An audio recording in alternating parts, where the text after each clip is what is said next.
All right, everyone. So in this lesson, I'm going to be talking about my scaling toolkit for Facebook ads.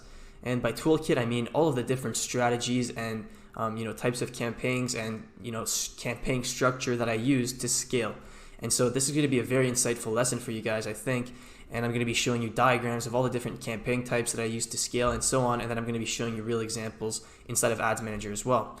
And so without further ado, let's just get right into the content. All right, so first off, just a quick introduction about this lesson.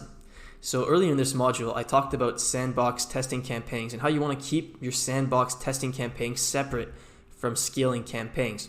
And so I already covered the sandbox testing part, and now I'm going to talk about the scaling campaigns part. And so you want to keep these separate.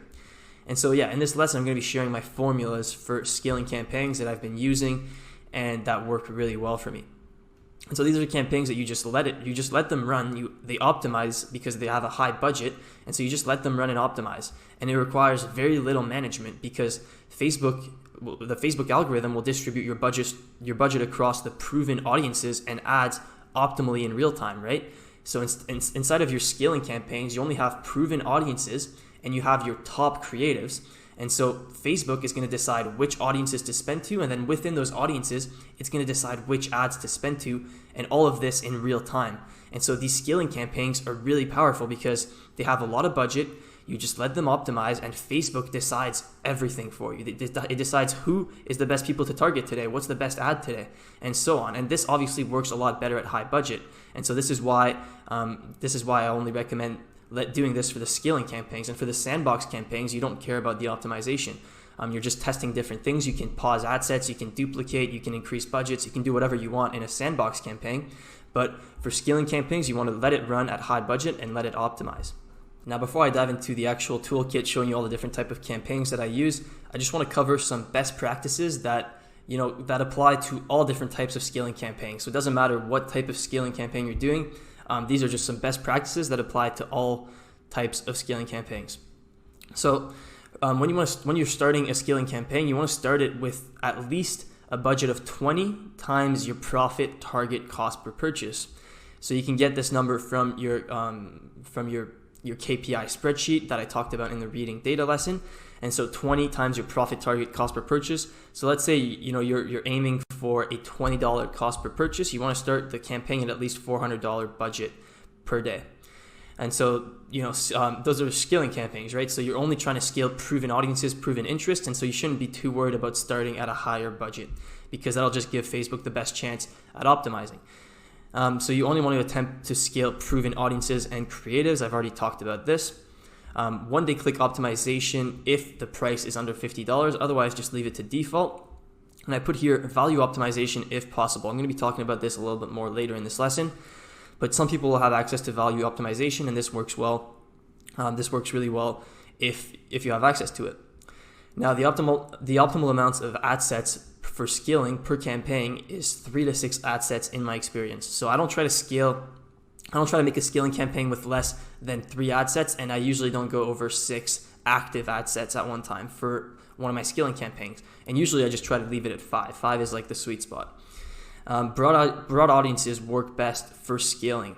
So 5 mil plus is what I wrote, all the way to 100 mil plus, depending on how broad your product is. But broad audiences work best for scaling. So if you have small audiences, for example, interest audiences or lookalike audiences, you can group them together in one ad set to create a larger audience. You also want to try to have similar size audiences in the one campaign. This is because of campaign budget optimization. If you don't have similar size audiences in the campaign, for example, if you have an audience that's like 50 million and then you have one that's 5 million, Facebook has a tendency to spend way more towards the larger audiences. And so most of the spend is going to go towards the audience with 50 million. And so that's why I prefer to have similar size audiences in the one campaign. You want to let Facebook optimize. Don't pause ad sets unless you have a lot of data. So, you're only trying to scale proven ad sets. And so all the ad sets in your scaling campaigns, you should have tested them beforehand. And so don't pause them, just let it optimize. And usually what happens is when you zoom out, the more you zoom out, let's say you look at the last 30 days, usually every single ad set is going to be profitable because Facebook eventually learns when it should spend on which ad set, and so it won't spend unless it thinks that it can get you a good return on ad spend. And so let Facebook optimize and, zoom out, like look at a lot of data, like last 30 days or something, if you want to see what CBO is doing, and you'll see that it's doing a good job most of the time. When the performance declines for your scaling campaigns, the best thing to do in my experience is cycle in new creatives, add in new creatives. So for example, you could test new creative variations, similar to your current best creative, right? You could take your best creative, test like 5 new scroll stoppers or 5 new ad copies, take the top 1 to 2 ads out of that sandbox campaign test, add that to all of your ad sets inside of the scaling campaigns. This will reset the learning phase for your scaling campaigns, and maybe the new ad will do well, and so it gives kind of your campaign a fresh start to do better. And so this is what I do when my performance starts to really decline. Make sure that you look at least 3 days data, right? Like if your performance is bad one day, you don't need to panic and do anything.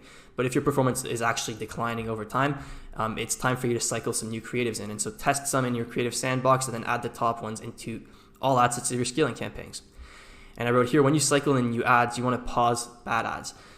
So you don't want to have too many ads per ad set. So my sweet spot is 3 to 6 active ads per ad set inside of my scaling campaigns. And so if I already had like 6 active ads and then I add 2 new ones, then I'm going to pause at least the 2 worst ones and then maybe a few more.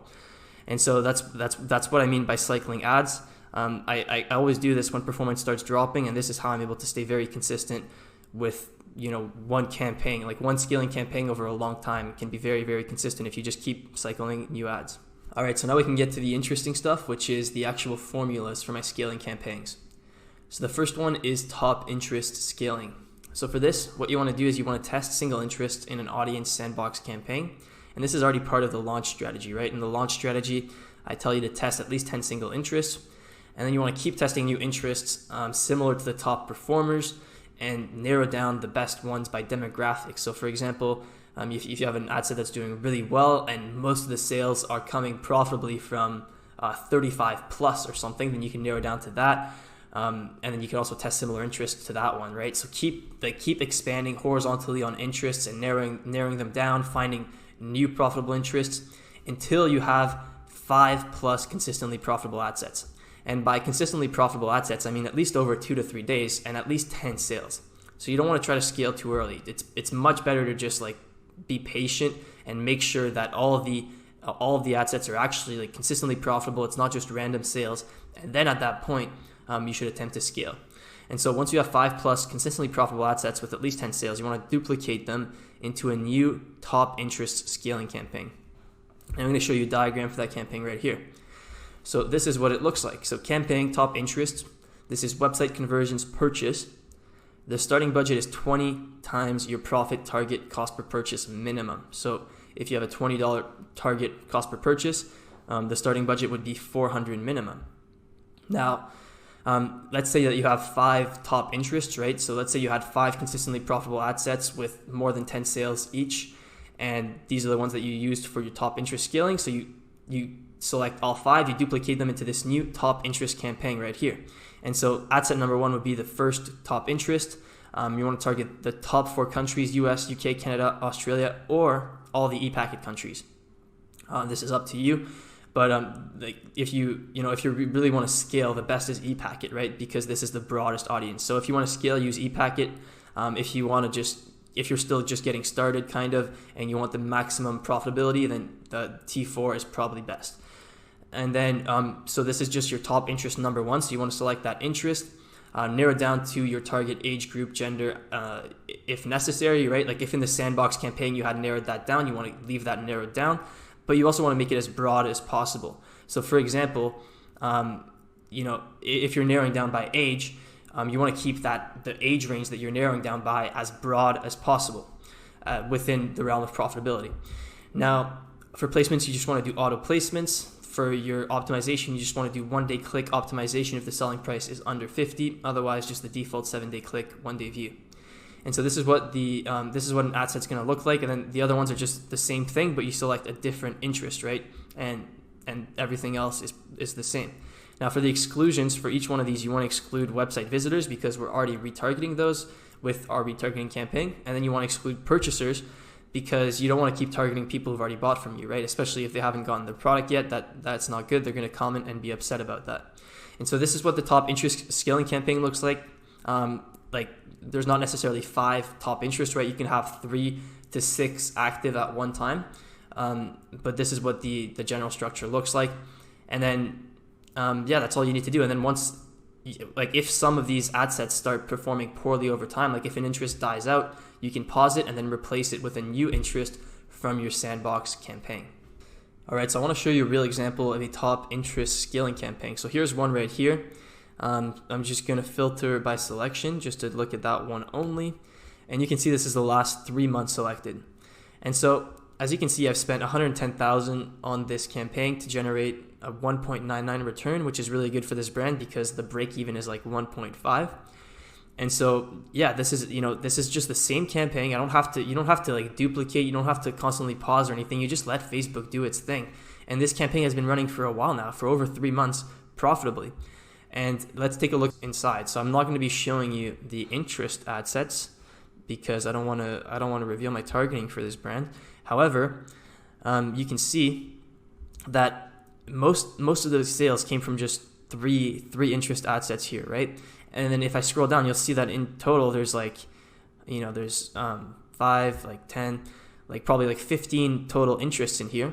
But most of the sales came from just these 5 here. Some of these are just interests that I tried to scale, and then after spending like $1,000 or $2, I decided to pause it because it wasn't doing as well. And then these are the main top interests that I've just been scaling continuously. I don't even have to touch this campaign almost ever. All I do is I just let it run and I cycle creatives. And so this is the idea with these scaling campaigns, is that you let Facebook do all the work. You put multiple creatives per ad set, and you just let it optimize, and you don't have to spend that much time optimizing your ads every day. All right, so the next formula is just single lookalike audience scaling. So this is just a regular lookalike audience campaign with a single lookalike audience type. So for example, in the launch strategy, when you launched the 95% video viewers lookalike audience campaign, that was a single lookalike audience campaign. And you can use these campaigns to scale. If it's doing really well, you can just scale it by increasing the budget. And I'm going to talk about how to scale, like how to increase the budget later in this lesson. But you can scale single lookalike audiences. It works well because it's equal size audiences, right? You have 5 segments of the lookalike audience. They all have the exact same size, and there's no overlap whatsoever. And so this is really good for the Facebook optimization because it can thrive in an environment like this with equal size audiences and no overlap. And so it's really able to decide which is the best segment to spend on. And so this works well. If your single lookalike audience campaign is profitable, then you can start scaling that, and usually it works well. Audiences, the only downside is that audiences can get fatigued fast, right? If you remember the best practices at the start of the video, I told you that broad audiences work best, and I said over 5 million, right? And a 1% lookalike is about 2 million for the United States, and if you do all 4 countries here, it's going to be like 5 million or so, I think. So it's good. It's a good audience size, but if you really want to scale aggressively, these audiences can get fatigued fast, and so that's where super lookalikes come in, and I'm going to be talking about that next. Now, the next formula is super lookalikes. And so this is basically combining 2 to 3 lookalikes into one to create a super lookalike. And as you said, recall that broad audiences work best. And so, this is basically just combining lookalikes to create larger lookalikes and then running that. And you can do this instead of having like multiple single lookalike audience campaigns. You can just combine it into one super lookalike audience campaign that avoids overlap, and it creates like more broad audiences that you can work with. And so this works really, really well. This is like my favorite way to scale. And I definitely recommend you give it a try once you have enough data. And so ideally you should run a lookalike audience sandbox campaign to test all of your lookalike audience types. And so you can use just the 1% lookalike audience, and then you can put them all into an audience sandbox campaign the same way that I showed you like how to structure an interest sandbox campaign with the minimum spend limits. You can do the exact same thing with the 1% lookalikes, and then based on what performs best in there, you can stack the top 3 lookalike audience types. So for example, if you tested all the different lookalike audience types, and there's a ton of different ones that you can test on top of my head, 95% video viewers. You can test website visitors, top visitors by time spent, add to cart, initiate checkout, purchasers, like page engagers, like all these different things. You want to test all of this and then see which lookalike audiences perform the best for you.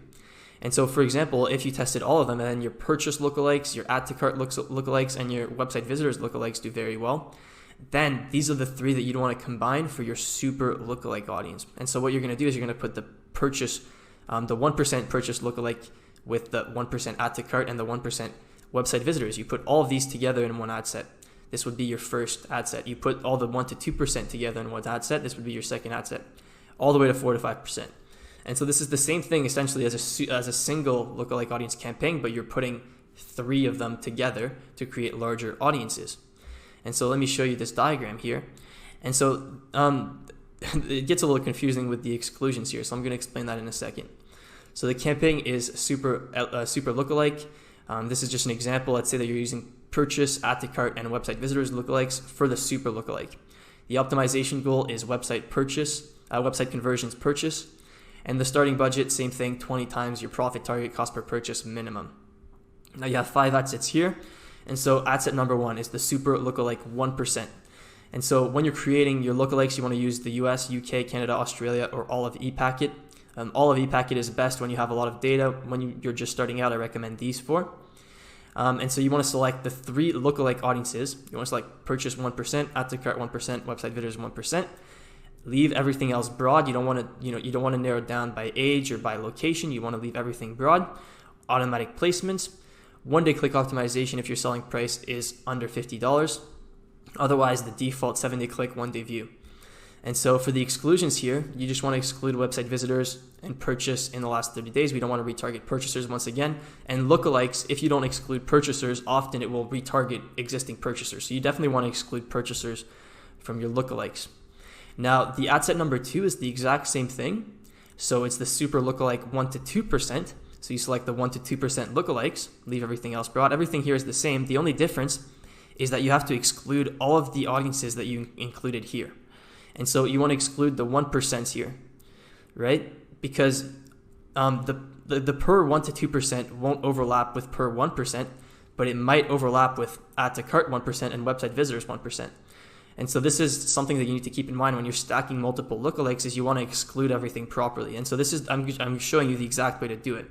So these are the exclusions for the second one. You want to exclude the 1%. And then for the third ad set, it's the exact same thing. You select the 2 to 3%, leave everything else broad. And then the exclusions are the same. And then you're just adding on the 1 to 2%, right?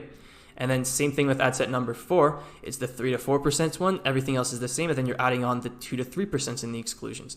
And then last thing for ad set number 5, same thing for ad set number 5, you exclude the 3 to 4% as well. So, each ad set gets more and more exclusions. This is just to avoid any overlap whatsoever. And then if you set it up this way, you're going to have 5 ad sets that have very similar audience sizes. They're not going to have the exact same, but they're going to have very similar audience sizes.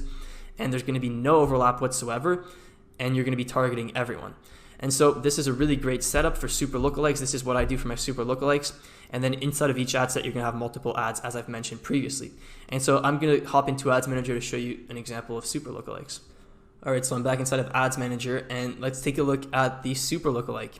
So I'm back. I'm selecting the same time range as before, the last 3 months, and I'm sorting by amount spent. And you can see that by far the most of my budget went into super lookalike. So this is what I was saying. This is my favorite type of campaign to scale with. It works really well. I've been able to spend $142,000 on just this one campaign, right? This is over a third of my budget on just one campaign, and I barely touch it. So let's take a look inside. So you can see it's literally just 5 ad sets, right? And I've never paused any of these ad sets. And let me show you what I was saying about the how CBO works. So you can see that all of them are profitable, right? That's why I don't pause any ad sets. If you look into any specific day, there's probably going to be 2 or 3 that are not profitable, or that they're not even spending at all. But if you zoom out, all of them are profitable, and this is what CBO does. And so this is why the strategy works really well. You can see the best one by far was the 1% lookalike, but then followed by the 2 to 3, 3 to 4, and then 1 to 2. So it didn't follow the exact order, but it was pretty close. And yeah, like I said, I don't pause any ad sets. I just let this run and I cycle new ads. And this is all I do. And you can see it does really well. You can spend a lot on a campaign like this without it getting too exhausted yet, right? Lifetime for this audience is only at 2.0 frequency, which isn't so bad for lifetime frequency, right? like each person that I've targeted has seen my ads twice only. And so I can probably keep scaling this for a long time, given that I just keep cycling in new creatives. So another cool type of campaign that you can use for scaling is value-based super lookalikes. And so this is the exact same thing as super lookalikes like I just showed you here, but using value-based lookalikes. And so value-based lookalikes, it uses the value on your pixel. So like when someone buys, Facebook knows that they bought, but they also know how, like what they bought, like how many items and what the value of the purchase was. And so using value-based lookalikes, Facebook looks for people that are likely to spend a lot on your website. And so value-based lookalikes work really well, and they also work best with value optimization. And that's what I wrote here. Once you have a lot of purchases on your pixel, you unlock value optimization. And I think it's at around 500 purchases. I'm not sure, but for the new store that I was working on with the case study, the 2.0 case study that I'm going to be talking about in the next module, I unlocked value optimization once I hit about 500 purchases. And it's not available to all advertisers yet, because for that other brand that I showed you, that I've spent hundreds of thousands on, I still don't have value optimization. And so I'm not 100% sure how they're rolling this out yet, but if you have value optimization, it works well, and it works best with value-based lookalikes. And so you can combine value optimization with value-based lookalikes and the super LLA, like the super lookalike strategy, and this is what you get: value-based super lookalikes. And so there's 4 different types of value-based lookalikes. There's purchase value, add to cart value, initiate checkout value, and view content value. And so you can just create a super lookalike with all 4, or just like the top 2 to 3 if you want to test all of them, and then pick the top 2 to 3. And then you select website conversions campaign, and then you select value at the ad set level as your optimization. All right, so another one of the scaling campaigns that I use, I like to call it demos, and this is just age/gender groups. And so the idea with this is that you're going to let purchase optimization do the targeting work for you, and then Facebook algorithm with campaign budget optimization is going to distribute the budget to the best age/gender segment. So this works best when you have a lot of purchases on your pixel, because you're not going to do any interest or lookalike audience targeting, but you're going to rely on purchase optimization to pick out the right people for you. And this is what purchase optimization does. If you didn't know, it's going to look at your past purchase data. If you're optimizing for purchases, it's going to look at the past purchase data on your pixel, find people similar to that, and then target those people. And so even without any targeting at your ad set level, it's still going to pick out the right people using purchase optimization. And that's why you need to have a lot of purchases on your pixel before attempting this strategy. But I wrote here that it's worth trying earlier for general products. And I'm going to show you an example of that in a second. So how you want to set this up is you want to have five or 10 ad sets. So 5 ad sets if you're just splitting up by age groups, and then 10 if you're splitting up by gender as well. So for me, I didn't split up. For the one that I'm going to show you, I split up by age and gender. So I had 10 ad sets. So 18 to 24, 25 to 34, 35 to 44, 45 to 54, 55 plus. And then you duplicate this by 2, because I had all of these for men only and then all these for women only. And so this was my campaign with 10 ad sets. And let me show you an example of this. So this is a diagram showing how to set it up. So let's say that you're doing women only, right? So in this case, you'd only have 5 ad sets. And so this is what your campaign would look like. So campaign demos, a website conversions purchase campaign, your starting budget 20 times the profit target cost per purchase. And then ad set number 1 would just be 18 to 24 women. And then these countries, US, UK, Canada, Australia, or ePacket, no detailed targeting, right? You don't have to select any lookalikes or interests, automatic placements, and then 1-day click optimization if selling price under 50, otherwise default 70 click 1-day view. Then you want to exclude website visitors, purchase in the last 7 days, and website visitors in the last 7 days, purchasers in the last 30 days, because you don't want to target these people with your cold traffic campaigns. And then same thing for the rest of the ad sets, just the different ages, right? So 25, 34, 35 to 44, 45 to 54, and then 55 plus. That's all you do for this campaign, right? It's really broad targeting, and then you're letting purchase optimization do all the work. And then once again, you want to have multiple ads per ad set so that it can pick the best ones for that particular segment, right? The best ad for older women might not be the same best ad as for younger women, right? And so you want to have multiple ads per ad set and let Facebook pick. And so let me hop into Ads Manager, and I'm going to show you an example of this. All right, so I'm inside of the Cloud Cushion ad account, the Case Study 2.0 store, and I'm going to show you an example of this demos campaign. So I filtered by selection for just to see this campaign, and you can see this is a demos campaign as I was explaining. The daily budget right now is really low because it wasn't doing as hot anymore, and I scaled it down. I need to find new creative so that I can scale again. But you can see that while I was scaling, it was doing really well. 55,000 spent, 110,000 back. And let's take a look inside. So you can see that I had, this is exactly what I was showing you, right? I have the men and women ad sets, and then I have only 8. I don't have 10 different ad sets because I structured it a bit differently than I showed you in the slides. So the reason why I did it a bit differently is that this product is only for 35 plus. Like if you're under 35, it's unlikely that you're gonna want this product. This is just based on my testing. Like I've already tested this beforehand before launching this demos campaign, and so there was no point in me like starting at like 18 to 24 and 25 to 30 to 34, and so I just started at 35. But you can see everything else is the same, right? 35 to 44 men and women, 45 to 54 men and women, 55 to 64 men and women, and 65 plus men and women. And then if we sort by the amount spent, you'll see that this is literally just like CBO is just going to like pick the best segments to spend on, and it seems that the older people are doing best, right? Because older men is what did the best out of all these different audiences. And yeah, I just let Facebook decide. I didn't pause anything. I paused these ones actually after a while because they weren't doing well at all. And so these are the only 2 that I paused. And then overall, this campaign is doing really well. And if I go inside, you'll see that I have multiple ads per ad set. So this is what I talked to you about cycling creatives, right? Right now I only have 3 active ads running, but you can see all the ads that I've cycled over time. And so yeah, that's what the demos campaign looks like, and I hope that makes sense. All right, so those are really the main scaling formulas that I use: top interest, demos, and super lookalikes. Those are the 3 formulas that I use. That's pretty much all I use to scale, and it works really, really well. And so that covers it for the scaling toolkit. But now I want to talk about increasing budget. So how do you actually scale these campaigns, right? I showed you how to set them up, but now how do you scale them? And so with your scaling campaigns, you scale just by increasing the campaign budget. You don't need to duplicate anything. You just increase the campaign budget when it's doing well. And you want to scale aggressively or conservatively based on how profitable you are. So if you're not profitable, you don't want to scale. If you're really profitable, you want to scale. So here are some guidelines for you. If a campaign is very profitable, over 30 to 40% net profit, you want to increase the budget by 50% every 2 days until you see a decline below this level, right?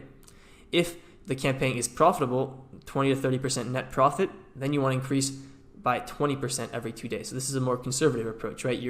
Your profit is good, but it's not like that crazy. So you don't want to risk messing it up. And so you're going to take a conservative approach to scaling, just increase it 20% every 2 days.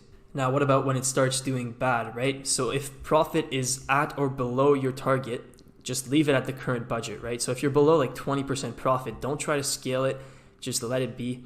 And then when the performance actually starts to dip, so if you're starting to lose money, right? If the campaign performance drops significantly, then you want to drop the budget 33% every 2 days until the results balance out. Now, this is just an estimate, right? But if after 2-3 days, the performance doesn't start picking back up and it's doing bad, you want to lower the campaign budget gradually until you get it at a point where it can be profitable. And so if a campaign performance drops significantly, decrease budget every 2 days by around 33% until the results balance out. If a campaign performance drops just slightly, right? So like a slight drop over the last 3 to 7 days, then I would just decrease the budget about 15% every 2 days until the results balance out. So you only need to gradually scale it down to get back to profitability. You don't need to completely pause a campaign just because it's doing bad. If you lower the budget, the auction will get gradually less competitive. And so that's how you manage the budget. You just increase if it's doing well, you lower it if it's doing poorly. Now, I covered this already in the reading data lesson, but I wanted to bring it up just here because this is actually where it's the most applicable. So when you're scaling and you're making decisions about whether or not you should keep scaling or should you lower budget and so on, you need to look at least 3 days of data, and ideally like up to 7 days is good. So it depends how much you're spending, but if you're spending a lot, 3 days data. If you're spending decently, then look at like 7 days, because you want to eliminate variance, and variance is essentially like randomness, right? And so you want to eliminate this because this is what your return on ad spend is going to look like over time. It's just fluctuations, right? It's going to go super well, then it's going to go poorly, then it's going to go super well. And so you need to average this out. You need to look at multiple days of data to make decisions. And also I wrote bad days get made up with for good days, right? So it's very common that like once every few weeks, you're gonna wake up with like a very terrible day, right? Like your return on ad spend went from like 2 to like 1. That's usually just randomness. And so what you want to do is you just hold tight, don't panic, and it's gonna return to the mean. And if it doesn't, like if you wait like 2-3 days and it's still not going back up, then you can look at those last 3 days of data. Then you see, oh, the mean's going down. That means that there's a problem. Maybe my ads are getting exhausted or my audience is. But this is an important concept to understand, especially when you're scaling, just so that you don't panic. And so this slide here is very interesting. So this is basically summing up the entire ad account structure from testing and scaling. So the testing and scaling structure. And so this might be a little bit confusing, but let me explain what I mean. So you have, on one side, you have these sandbox campaigns, right? So you have creative sandbox. This is where you test ads, and you can have multiple creative sandbox campaigns. You don't need to just have one. I just put one on the diagram to keep things simple. So you have creative sandbox. You have your audience sandbox. This is where you're going to be testing a bunch of interest audiences, right? And so there's a double-sided arrow between these two, because you're going to use, for your audience sandbox, you're going to test them with the best creatives.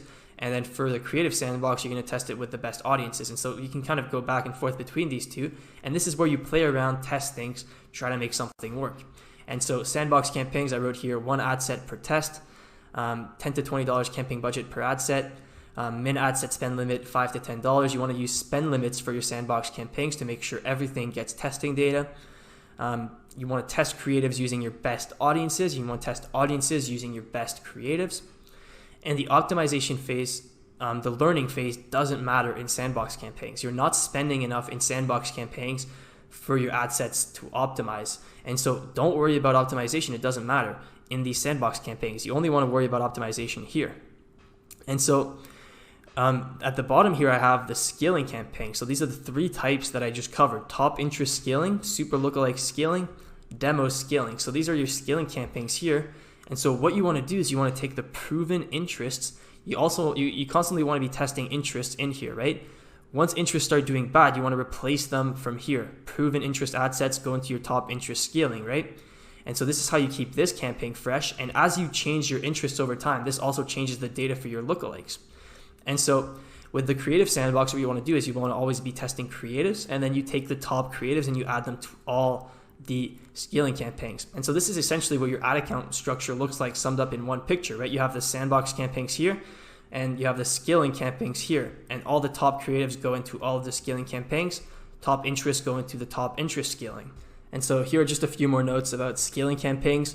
So you want to have 5 ad sets running per campaign at any time. So, that's the sweet spot that I found, and I said 3 to 6 previously, but around 5 ad sets is usually what I do. Multiple ads per ad set, right? Higher budget allows for more ads. So if you're scaling aggressively, you can have like 6 to 12 ads per ad set, even more than that, and Facebook will pick the best ones. And so this is good because not all audiences are going to react the same to ads, right? So by having multiple ads per ad set, you can let Facebook pick which ad is the most relevant to that specific audience, and it's gonna optimize that way. Now, you only want to use proven ads from the creative sandbox campaigns here, right? You don't want to test ads here, because when you add new ads to these campaigns, it resets the optimization. So that's not worth doing unless you've already tested that ad inside of a creative sandbox campaign and you know it's going to do well. And then at that point, you want to add it to these campaigns. Scaling, you just scale by increasing the campaign budget here as long as it's profitable. And you only you let these campaigns optimize and only reset the optimization when you find a new top creative. And when you do reset the optimization, it re-optimizes pretty fast because it's scaling campaigns, right? So you're spending a lot, it's getting a lot of data, and so it can optimize fast. And so that's the general ad account structure, right? This is what your ad account's going to look like overall if you follow my blueprint.